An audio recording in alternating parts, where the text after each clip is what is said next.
வெள்ளிமல நாயகி வேலனுக்கு தாயடி வேம்புரதம் ஏறி வந்து வினய தீர்க்கணும்.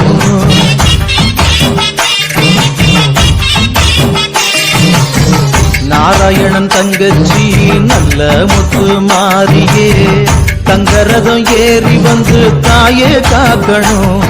ஏன் பம்பக்கத்தம் கேட்கலையோ கருமாறியே இந்த பானகமும் ருசிக்கலையோ பூமாறியே உன் மாளிகையின் மணிக்கதமும் திறக்கவில்லையோ.